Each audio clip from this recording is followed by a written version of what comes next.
In many ways, in reflecting on today, I've been thinking, well, how on earth can Australia have any impact on United Nations reform? And then I remember Alex, and we look at the changes to our UN conventions around harm reduction, and that came out of Australia. It was Alex's work during HIV that created needle exchanges, and we started having a different thought about people who use drugs, and that has been translated into our UN conventions. Again, no, I mean, I was born out of the HIV era. That's my origin story as to why I'm standing here today talking about drug law reform. I used to volunteer on one of those needle exchange buses in Canberra and got involved also with sex work and men who have sex with men. I was volunteer at the AIDS Council. I also grew my own cannabis, and I have done for over 35 years. Never been busted because I am a white, middle-class, suburban woman. Someone did jump off my fence and steal one of my plants once. Looking at you, finally. 30 years later, I finally got it. And I did have a pretty close run in Thailand once when I was smoking some pot on the beach, but I think it was 500 baht, fixed that quite easily. But I think what I'm reflecting on this is, as we look at those conventions, and largely they have been ignored. I mean, in Australia, we put our hand up saying, oh, we can't change our laws because of those conventions. But then on the other side, we ignore all the other conventions, all the other human rights conventions that we are signatories to. We're incarcerating 10-year-olds in this country. So in some ways, I'm not certain that the conventions are relevant, but I think it's really relevant what Colombia is doing. And the fact that that motion has been successful and that there will be a review of these conventions. Okay, United States, Canada, Germany, Uruguay, Malta, you name it, have ignored those conventions, those drug conventions, but they're coming back. We are coming back to that review. And I think it was something that Alex and Jeff picked up in those last things, that the connection and the fact that the WHO and the UN are connecting drug policy with human rights. And I think that is really crucial.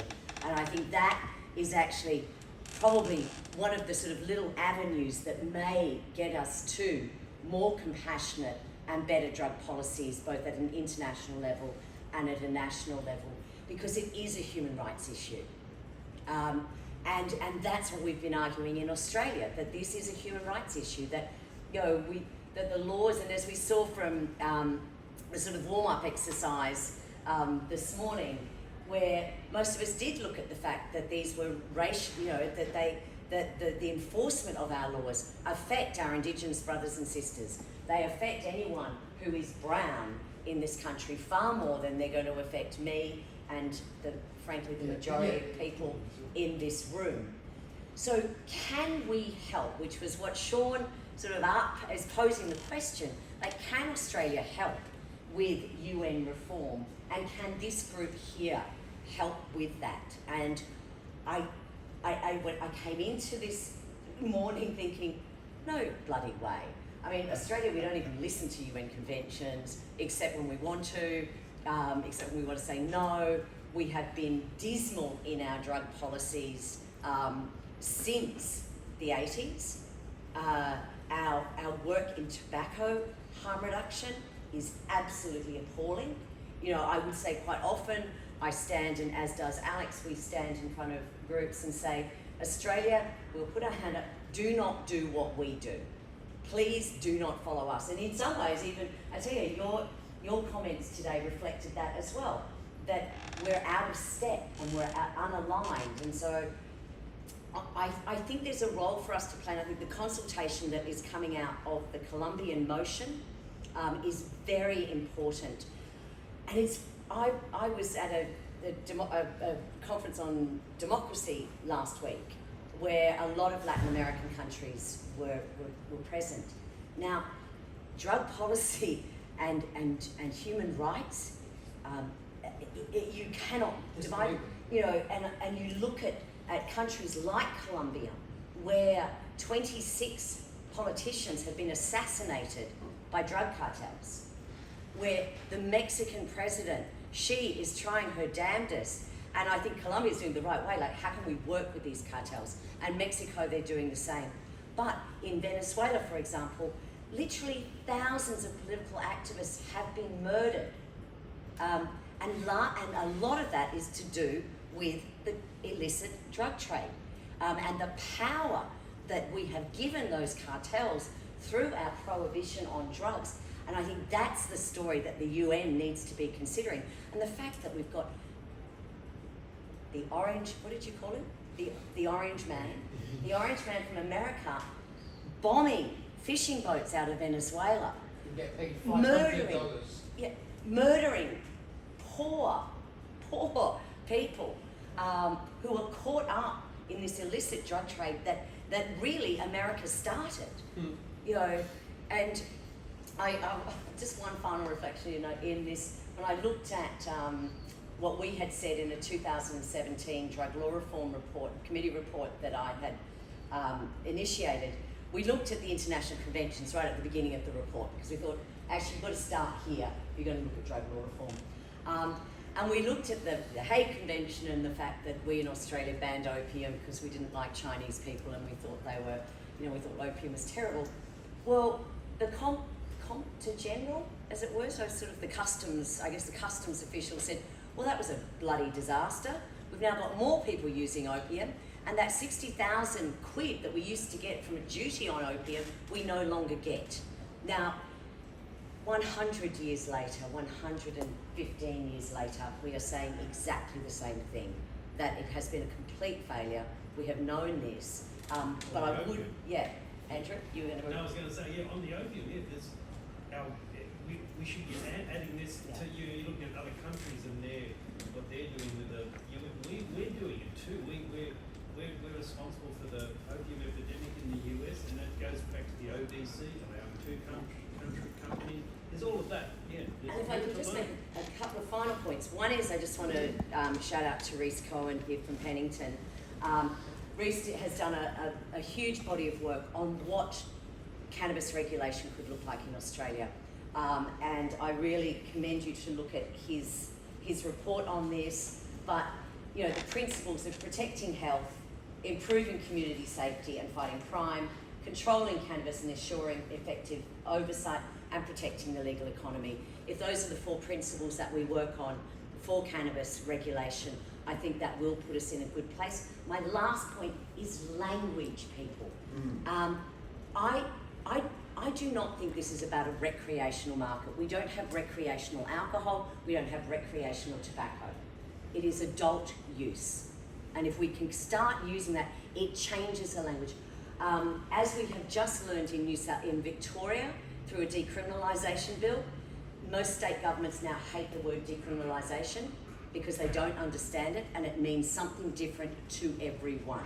So I know, I did the inquiry and set up the legislation to decriminalise sex work. I can tell you the decriminalisation of sex work and the legislation required for that is completely different to decriminalisation of cannabis. So we've started looking at if decriminalisation might be something more like civil penalties, might be more like depenalising, but probably I've started to use, in Victoria in particular, I've started to use civil penalties as the next small step. And it's where Jeff went in WA, and it's where the ACT in South Australia had also gone. The other area is, I often hear people saying treating cannabis like we treat alcohol and tobacco. Don't, because we don't treat them very well. And also, they weren't an illicit market. Well, they are now, tobacco in particular. But back for regulation, they were regulating a legal product. We are now talking about changing the regulation of a product that is illicit today. So I think we should be talking about the legal regulation of cannabis. We should be talking about adult use cannabis, And I think from a UN perspective, I love this idea of connecting the human rights connection with the drug law reform. Multiple jurisdictions, and specifically the global south. That's right. And then and I just look at the deaths that I think that Colombia will push, because to be a politician in Colombia, you have to be an extremely brave person. Well, also to be a lawyer, and especially a civil rights or human rights lawyer, because they're slaughtering them by the tens each week. I follow it each week, and it's the same throughout South Central America, and now it's happening. Pakistan and India are awful for it as well. So it's not just politicians. There's a lot of people who work in professions who just disappear on a weekly basis. Well, on that, at the conference I was at, it was a conference of International Association of Political Consultants. One of the board members of that committee, that association, could not be at the conference because he was in jail. He was a political campaigner, and his campaign was, sadly and happily for him, was the mayor of Istanbul, who did very well. I was about to say, I've just been in Turkey, who is now in jail. There's not much talking about. I think this is I was sceptical at the beginning of the question you were posing to us, Sean. I'm less skeptical. I don't know the answer. It's still a question. I don't know the answer, but I'm now more enthused about it, and I think I'm enthused with the prospect of the Colombian motion being considered, and I think that's a role for everyone in this room, that maybe together that's where Australia can play a part in that reform. I mean, I think we have to fix our own backyard, and many of us here are trying to do that, and I think, Ataya, you made some really good points about where we can fix that in the medicinal area. Reese is doing a whole bunch of work on what a legal model can look like.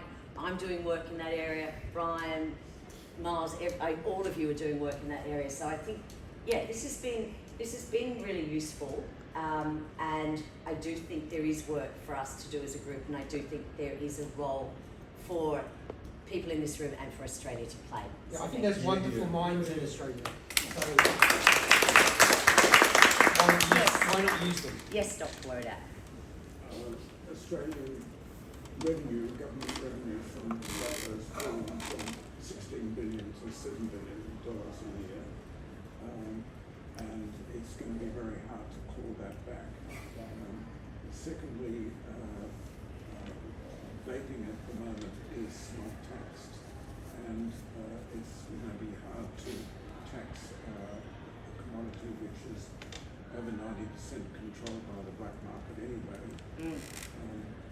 Pete Costello used to say broaden the base and lower the rate, and there's a lot of sense in that, because the lower the tax rate, the less incentive there is for people to avoid paying tax. That's right. And the less distortion there is on economic behaviours.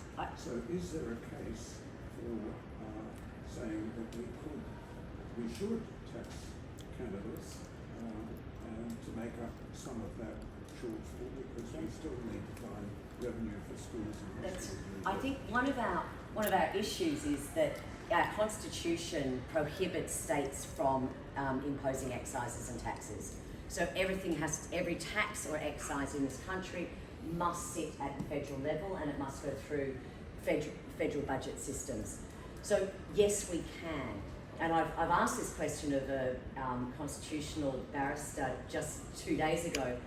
If Victoria, for example, was to legally regulate cannabis, could we ask the federal government to collect taxes on behalf of the state?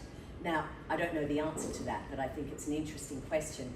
What it looks like is we still need to change the Federal Act, because still our Federal Narcotics Act and our Criminal Code ban the possession, cultivation, and distribution of cannabis. So if any state was to legalise or legally regulate cannabis, or try to, that legislation could be seen to be unconstitutional under our constitution, and the tax issues. But yes, we can, and I think yes, really, where we should be going, Alex. I totally agree with you. I just did a submission to the liquor and gaming, the New South Wales Liquor and Gaming, and they charge a duty for the liquor licences. And there 7%. has been High Court jurisprudence on whether or not that's a tax, and they've allowed those alcohol licensing duties.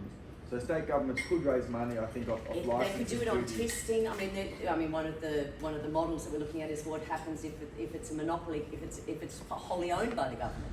So the government owns the cannabis and sells the cannabis. They can keep all the money. They can keep all the money then. But so just one thing, Denise, and then I'll catch up. I mean, one of the other things that was I was going to my mind before when you were speaking was an import tax. So, and I was mentioning to Reese and Miles, 5 cents on a gram of imported cannabis, that'll raise us about $3.2 million each year. That could go towards, the TGA could go towards regulating the market, the medicinal market better. 50 cents a gram will bring us in about $37 million. Now that would mean we could have a very well regulated industry. That means that the 24 months that people are waiting for their licenses would cease to exist, because we would actually have an authority that was was being well resourced. Sorry, Reese. I was just going to add on the tax thing. Pennington Institute received some legal advice that we included in a report that we did, was economic modelling on what a regulated market could generate for the state of Victoria. But the advice we got was that states can impose licensing fees, which should be based on a cost recovery basis. But one might be able to consider the social and economic costs of cannabis as part of that cost and base licenses accordingly. So some of that, you can levy like a larger than usual license fee, the excess of which could go to fund addiction services. You'd have to hypothecate it though. So you'd have to hypothecate it to health. But it's all clever and difficult workarounds until the Commonwealth gets on board. Yeah, the mongrel in me is coming to the fore. And, there's a patient of mine. I've been waiting for it all day, Brian. A patient of mine actually is taking the employer to the Court of International Human Rights because of the presence of THC while unimpaired, declared impaired, and then lost his job. So, human rights has been mentioned a few times, especially with the Colombian move just now.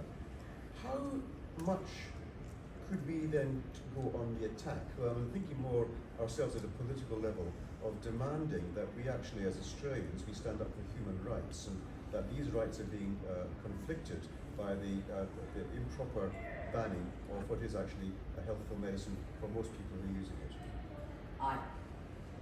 I think we can try all we like, but as we've seen, New South Wales and Victoria are now New South Wales trying to change the age of criminal responsibility down.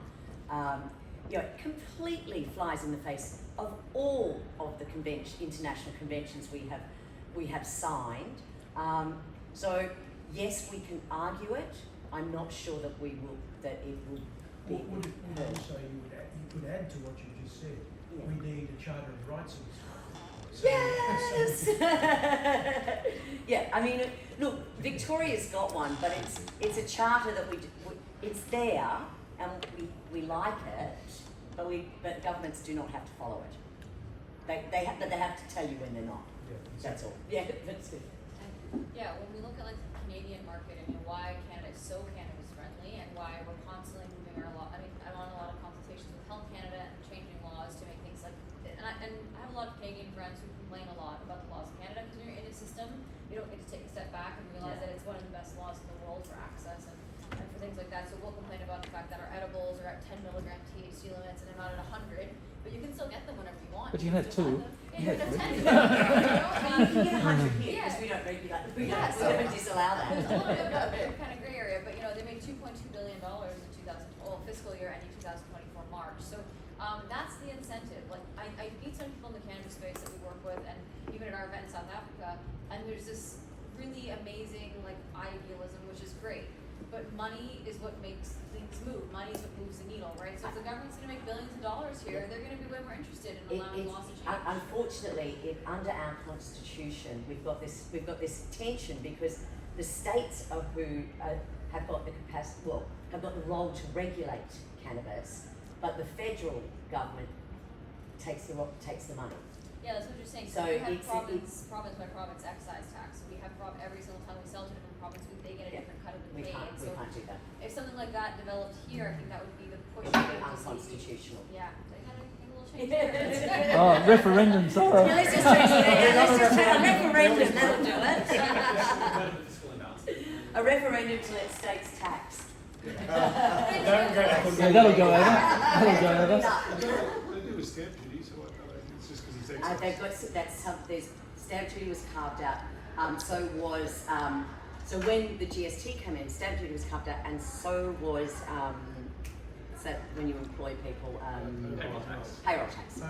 But you can see something floating like it's done with an alcohol license with a percentage turnover fee. Oh, your license. And there's also That things like could you work. look at the models like the wheat board or the wool board, where the government ostensibly the board owned the wheat and then was the wholesale owned. I mean that is a model we should look at to consider as a revenue raiser for the states. But we've still then got to deal with the situation that any state that regulates cannabis is still it's still out of step with federal legislation, and federal legislation trumps. Right, yeah. Which is, of course, but that's the situation in America right now as well, right? So it's not, and you would like to think the current federal government would not step in, and because the other point of our constitution is that states are meant to be laboratories and they're meant to try different things. They're not meant to necessarily all be on the same page. How would we go here, federally tax-wise and stuff like that? Is it the same problem that we've got in the States where, because it's still federally illegal, that... No, states in the US have many more taxing powers than...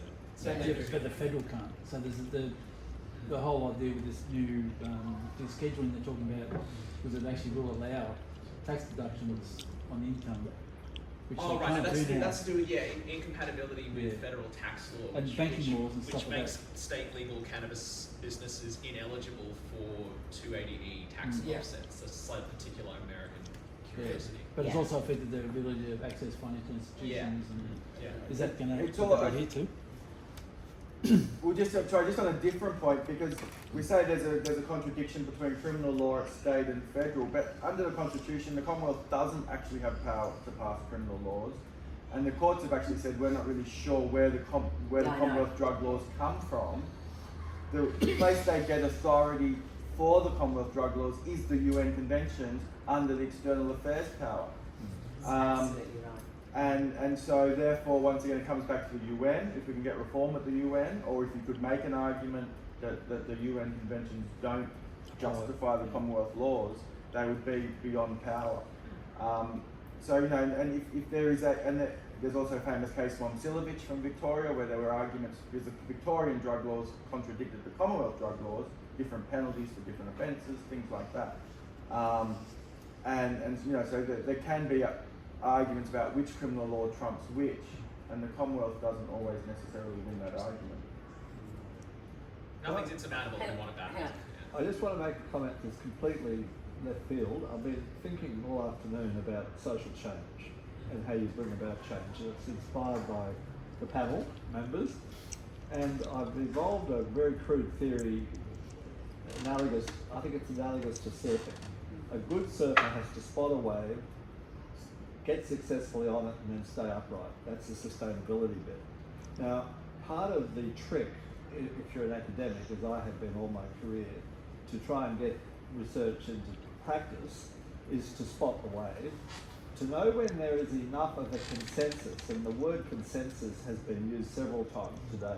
If you want to bring about change, you've got to get people on board, including your opponents.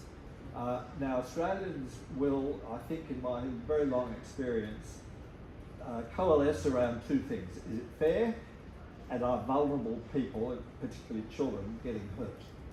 Now, my final point is that I think your lever for change in this country with regard to cannabis laws is to revive harm minimisation as a policy which has been allowed to die completely over this since the turn of the century at least, and to communicate clearly that cannabis, any risks associated with the use of cannabis are vastly outweighed by the benefits and by the not doing harm through the criminal justice system.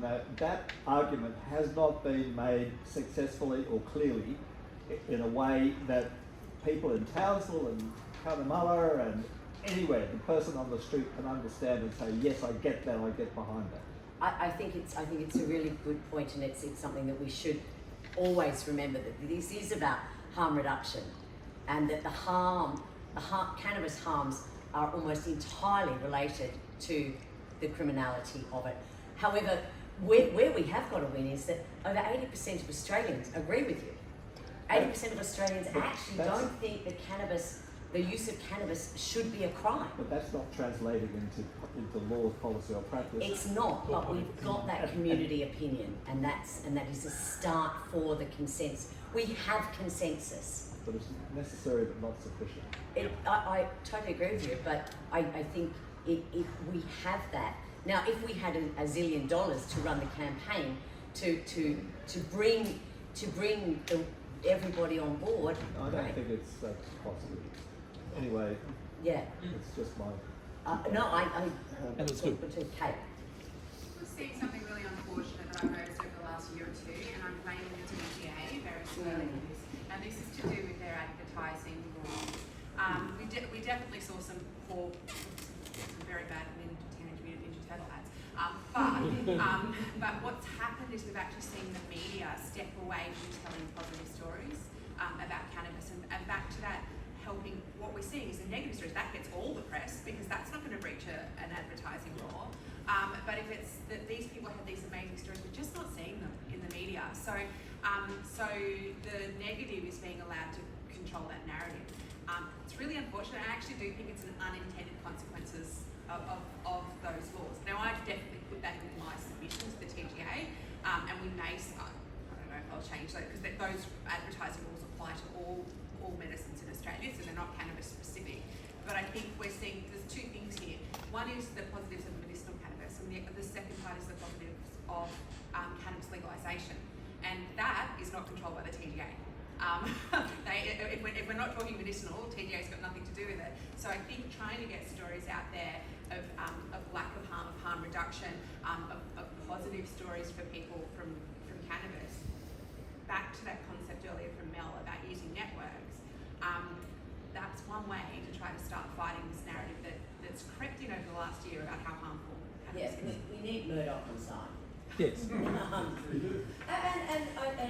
I say that, but I think when we were trying to advocate for the supervised injecting centre in Victoria, we got the police on side, we got the civil society on side, we got the community on side. When we got the Herald Sun on side, then we had won. They're not on side anymore, we've lost them, but we won. And I think for cannabis we need to do the same. The first thing, when we've got a new Liberal leader in Victoria, young, 35, woman, moderate. When I heard the news, the first thing I did was ring the Young Liberals because they put up a motion to legalise cannabis in Victoria. And again, I think to your point of bringing that consensus, if we can bring the Liberals along, and I know Alex has talked about this for decades, that it will be the economic argument that will win the Conservatives. If we can do that, then and also Murdoch. So it's like I've got to get Barnaby Joyce and Rupert Murdoch on side, and then I think we've got a chance. I don't think Barnaby's against cannabis, is he? I think Barnaby's a little bit positive. Barnaby was really good on medicinal cannabis. In fact, he's actually better on cannabis. He should use cannabis and not alcohol. Yeah. He would be a lot better. Just real quick anecdote, Kate. So we Pension Institute ran some billboard advertisements. I don't know, earlier this year or last year. I can't remember. It was this year. Thank you. promoting our campaign to, it's time to legalise and regulate cannabis. And we got declined from some outdoor advertisers for that campaign on the basis that a news outlet had recently been fined for breaching TGA and medicinal cannabis advertising regulations, and this advertiser was concerned that our campaign around cannabis law reform, explicitly unrelated to and different from medical cannabis, would fall foul of TGA advertising regulations. So, yeah. Breathe deeply. I'm not surprised. No. Yeah. I tried to get ChatGPT to draw a cartoon of Queen Victoria smoking a joint, and ChatGPT said no, they wouldn't do that. Then I said, could I get a picture of Queen Victoria smoking a cigarette and looking relaxed? And they said, yes, we can do that. When I've done stuff with the, it's the co-pilot one, same thing. You ask for it to do anything with cannabis, he goes, oh no, I can't do that. Can you draw me something with hemp? Yeah, no problem. So yeah, you got hemp pictures there. So on the consensus thing, that I'm agreeing with you on we've got to stop using recreation as a word, because like alcohol's available, most people don't use it for recreation. Might be once a month they have recreation, the rest of the time they just don't call it recreation. Yeah. Well, they're taking the edge off. The other one that's worrying me in terms of our broader campaign is that there's this real focus on personal medicine. And as a herbalist, and Ron know this, you can't expect the TGA to loosen their grip on this if we expect them to deregulate medicine. We've got to go back to the adult choice use, access for freedom, all this sort of thing, if we want the TGA to even relax their idea. If we keep talking about all the medical benefits and that we want to grow our own medicine and all this sort of thing, we're just going to put them offside terribly. We need to divide the conversation to the medical over here and the adult take the edge off over here. Yep. It's a fun thing, it's a friend with benefits. Yeah. It's not medicine. And we, and I think that's another area where the UN has moved. So on cannabis, the UN has also recognised the medicinal qualities of cannabis, and they have responded accordingly, and they have recognised that. So yeah, we have actually seen a couple of good movements on cannabis, but Sean, we've got a bigger job to do. Well, it seems from the day that we've got to attack from the top, attack from the bottom, and then at the bottom the flanks. and then from the flanks, and then the bottom third, the middle third, and the top third, all at the same time, with only 32 of us. Yeah. But if that be the case, that be the case. Yeah. Well, thank you, Sean and Atia and Tom for organising us. Oh. ChatGPT now will do a joint. Did you just ask that one?